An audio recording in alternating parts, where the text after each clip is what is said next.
జీవితం చాలా చిన్నది. ఉన్న ఈ చిన్న జీవితంలో కోపం, ద్వేషం, అసూయ ఎందుకు? ఎప్పుడు ఏమి జరుగుతుందో ఎవ్వరికీ తెలీదు. ఈరోజు నీతో ఉన్నవాళ్ళు రేపు నీతో ఉండకపోవచ్చు. ఎవరూ శాశ్వతం కాదు. డబ్బు, ఆస్తి, చదువు ఉన్నాయని విర్రవీగకు. ఈరోజు ఏదైతే అనుభవిస్తున్నావో అవి నీతో శాశ్వతంగా ఉంటాయా? నీ జీవితమే శాశ్వతం కాదు. అప్పుడు ప్రాణం లేని వస్తువులు నీతో ఉంటాయంటే ఎలా నమ్ముతున్నావు? నువ్వు ఎంత గొప్పవాడివైనా ఎదుటివాడికి చిన్న చూపు చూడకు. ఒక్కటి గుర్తుపెట్టుకో. నీతో నువ్వు తీసుకెళ్లేది కేవలం నీ మంచితనం. నువ్వు చేసిన మంచి పనులతో నిన్ను గుర్తు చేసుకుంటారు.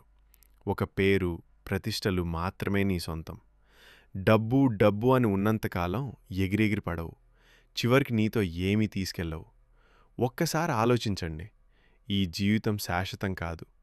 ఈ రోజుల్లో మానవ సంబంధాలు ఆర్థికంగా ముడిపడి ఉంటున్నాయి. ఎవరి మనసులో అసూయ, ద్వేషం, కోపం ఉంటుందో వారి జీవితంలో మనశ్శాంతి ఉండదు. అందరితో ఉండండి.